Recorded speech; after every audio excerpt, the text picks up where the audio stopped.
오늘날 우리는 국가와 시장을 초월하는 거대 플랫폼 기업을 향한 우려, 암호화폐와 블록체인 기술을 둘러싼 기대와 불안이 들끓는 시대에 살고 있다. 현대의 자본주의가 향하는 곳은 어디며 그 변화의 한가운데선 현대 문명은 무엇을 어떻게 해야 하는가에 대한 질문에 세계의 석학 5인은 초예측 부의 미래를 통해 말을 전한다. 세계적 베스트셀러 사피엔스의 저자 유발 하라리는 문명사적 관점에서 현대의 종교가 된 자본주의가 과학기술을 만났을 때 펼쳐질 미래를, 플랫폼 제국의 미래의 저자이자 뉴욕대학교 스턴 경영대학교 마케팅 교수인 스콧 갤러웨이는 현 세계 경제를 지배하고 있는 거대 IT 기업들의 폐해를, 암호화폐 개발자이자 천재 수학자인 찰스 후스킨스는 암호화폐가 누구나 참여할 수 있는 공정한 경쟁 시장을 열 것이라 말하면서 그 과학기술에 내재한 가능성에 대한 긍정적 평가를, 2014년 노벨 경제학상을 수상한 장 디론은 과학기술이 가져올 시장 실패에 정부의 개입과 규제가 필요하다고 주장하며 정밀한 분석으로 경제학의 가능성을 넓히고, 28세에 독일 본 대학교 철학과 교수가 된 젊은 철학자 마르쿠스 가브리엘은 탈진실의 시대에 모든 것의 붕괴를 막기 위한 대범한 지적 시도를 선보인다. 이 영상에서는 5명의 석학의 이야기 중 유발 하라리와 스콧 갤러웨이의 이야기를 요약하고자 한다. 1. 거대 디지털 기업들은 세계를 어떻게 바꿀 것인가? 스콧 갤러웨이. 구글, 애플, 페이스북, 아마존의 첫 글자를 따 GAFA, 가파로 일컬어진다. 가파는 인간의 기본적이고 본능적인 욕구에 호소함으로써 대성공을 거두었다. 구글은 신, 애플은 섹스, 페이스북은 사랑, 아마존은 소비를 향한 욕구에 호소한다. 구글은 현대판 신이다. 조상들은 해결할 수 없는 어려운 상황에 마주했을 때 신을 찾았다. 오늘날 모든 궁금증은 구글에서 검색을 한다. 오늘날 이성에게 가장 호소할 수 있는 가치는 고수입 종사자로 도시에 살면서 창조적인 일을 한다는 점이다. 애플 로고를 장착한 노트북과 모바일 기기들은 그 소유자의 부와 사회적 지위를 대변해 줌으로써 인간의 성적 욕구와 생식 욕구를 자극한다. 그래서 애플은 섹스이다. 페이스북은 인간관계를 촉진하고 그 연결고리를 강하게 해준다. 페이스북은 우리의 심장, 감정에 호소하는 사랑을 대변한다. 아마존은 소비이다. 현대인은 항상 더 많은 물건을 가지려는 강박에 사로잡혀 있다. 더 많은 것을 더 적은 노력으로 획득하려는 우리의 소비자를 착취한다. 지금의 가파는 너무 커졌다. 숭고한 비전을 내걸고 인간의 본능을 자극하며 법률을 무시하고 경쟁 상대를 자금력으로 짓밟아 거대한 제국을 건설한다.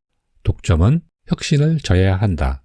이들은 투자자, 자본가, 세계 최고의 인재를 블랙홀처럼 빨아들이고 훗날 본인들을 성가시게 할 것 같은 잠재적 경쟁자는 매수해버린다. 가파는 아무 제재 없이 엄청난 힘을 가진 괴물로 성장해 독점적 지위를 이용해 무소불위의 권력을 휘두르는데도 아무런 규제를 받지 않는다는 점이 문제이다. 1984년엔 미국 통신사업 80%를 독점한 AT&T, 1911년엔 석유회사인 스탠더드 오일을 국가에서 강제 분할하였으나 경제는 타격을 받기는커녕 분할된 회사 간 경쟁으로 기술과 서비스가 오히려 눈부시게 성장했다. 이처럼 거대 독점 기업은 여러 기업으로 분할해야 한다. 오늘날의 사회는 일종의 독재 체제를 향해 가고 있다. 즉, 소수의 인간과 기업이 지나치게 큰 힘을 가진 상황이다. 1%가 승자이고 나머지 99%가 패자가 되는 승자 독식 체제는 자본주의와는 맞지 않다. 영국의 정치인이자 역사가인 액턴 영은 권력은 부패한다 라고 했다. 도를 넘는 소득의 불균형은 바람직하지 않다. 좋은 소식은 역사를 보면 극단적인 소득의 불평등은 반드시 스스로 수정되었다는 것이다. 나쁜 소식은 극도로 심한 소득의 불평등을 수정해온 것은 전쟁, 기아, 혁명 중 하나였다는 사실이다. 우리 미래가 아주 위험한 방향으로 흘러가지 않도록 지금부터 대책을 세워야 한다. 이 현대 자본주의 앞에는 어떤 미래가 기다리는가? 유발 하라리. 자본주의는 지난 수백 년 사이에 인간이 창조해낸 하나의 제도, 즉 생산의 질서에 지나지 않다. 열렬한 시장주의자들은 정부에 의한 규제는 불필요하며 자유시장 속 개개인의 경쟁이 수요와 공급의 법칙에 따라 최선의 결과를 낳는다 라고 주장한다. 하지만 모든 것이 자유롭다면 모든 것은 붕괴해버린다고 생각한다. 모든 정치적 판단과 법적 고려로부터 완전히 자유로운 시장 같은 건 있을 수 없다. 그것은 신화이며 시장은 법과 정치의 일부로서 존재할 수 있다. 종교는 어떤 이야기에 대한 믿음을 바탕으로 하는 규범과 가치체계이다. 따라서 사람들이 자본주의의 규범과 가치를 숭배한다면 자본주의는 충분히 종교라고 부를 수 있다. 경제성장은 자본주의 교리의 핵심이다. 자본주의는 더 많이 갖는 것이 정의와 자유, 행복을 증진시키고 골치 아픈 딜레마를 해결해 줄 것이라 말한다.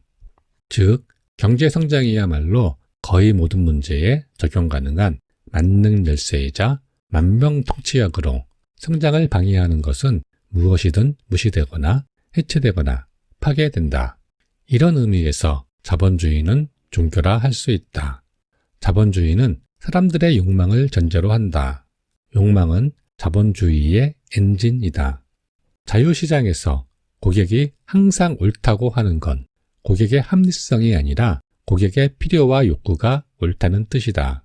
시장은 고객이 원하는 것이면 무엇이든 생산한다. 자본주의 제도 자체는 합리적이고 효율적인 시스템이지만 우리의 욕망은 세상에서 가장 비합리적이고 사치스럽다. 인간의 욕망은 끝이 없기에 시장은 이미 나온 제품을 계속 업데이트하면서 새로운 유행을 만들어낸다. 20세기에는 자본주의가 최고의 제도로 판명되었다. 한 곳에 집중된 권력이 모든 것을 결정하는 공산주의는 결국 자본주의보다 한참 뒤처지고 말았다. 두 시스템의 차이는 자유의 문제에서 비롯된다. 공산주의는 이용 가능한 재화와 서비스의 수급을 단일한 중앙관리자가 결정하지만 자본주의는 선택을 개개인의 자유에 맡긴다. 사람들이 스스로 결정할 자유를 가진 것, 이것이 자본주의의 성공 비결이다. 20세기에는 자본주의의 분산형 정보처리 시스템이 공산주의의 중앙집중형 정보처리 시스템보다 더 잘 작동했다.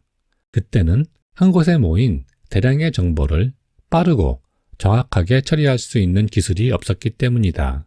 하지만 21세기에는 상황이 달라졌다.